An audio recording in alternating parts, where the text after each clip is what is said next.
Hi எல்லாருக்கும். Bright பொன்மணிக்கு makeup look எப்படி பண்ணியிருக்கோம் அப்படிங்கறத இந்த வீடியோல பார்க்கலாம். ஸோ ஃபர்ஸ்ட் ஐ மேக்கப்க்கு வந்து dark maroon and pink colour கலந்த மாதிரி ஒரு ஐ ஷேடோ கொடுத்தாச்சு. அதுக்கு மேல காப்பர் ஷிம்மர் கொடுத்து கம்ப்ளீட் பண்ணியாச்சு. பேஸ் மேக்கப்க்கு எந்த மாதிரி கேட்டிருந்தாங்கன்னா அவங்களோட ஸ்கின் டோன்லேயே இருக்கிற மாதிரி ரொம்ப சட்டிலாக கேட்டிருந்தாங்க. நீங்க பார்த்தாலே தெரியும், அதில் மேக்கப் போட்ட மாதிரியே தெரியாது, அவ்வளோ சட்டிலாக கேட்டிருந்தாங்க. ஏன்னா டெம்பிள் வெட்டிங் அப்படிங்கிறதுனால.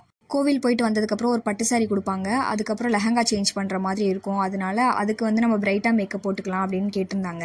அதே மாதிரி அவங்க கோவில் போயிட்டு வந்ததுமே ஒரு பட்டு சாரி கொடுத்தாங்க, அதை சேஞ்ச் பண்ணி கொடுத்துட்டு அவங்க கேட்ட மாதிரியே பிரைட்டான மேக்கப்பும் பண்ணி கொடுத்துட்டோம். மேக்கப் எப்படி பண்ணியிருந்தோன்னு நான் சொல்கிறத விட பிரைடே சொன்னால் நல்லா இருக்கும்ல, நீங்களே கேளுங்க. எல்லாம் பக்காவாக இருந்துச்சு.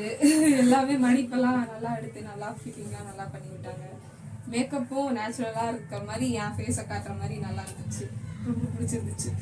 மேக்கப் ரொம்ப பிடிச்சிருக்குன்னு பிரைட் சொல்லியிருந்தாங்க. நாங்களும் ரொம்ப ஹாப்பி. அதுக்கப்புறம் ஒரு லெஹங்கா சேஞ்ச் ஓவர் இருக்கு அப்படிங்கிறதுனால ஹேர் ஸ்டைல் மட்டும் நாங்கள் சேஞ்ச் பண்ணி கொடுத்துட்டு அப்படியே சாப்பிட்டுட்டு நாங்கள் கிளம்பிட்டோம். இதே மாதிரி உங்களோட ஸ்பெஷல் டேக்கும் என்னை புக் பண்ணணும்னு நினைச்சீங்கன்னா ஸ்க்ரீனில் தெரிய நம்பரை கான்டாக்ட் பண்ணி புக் பண்ணிக்கோங்க. பாய்.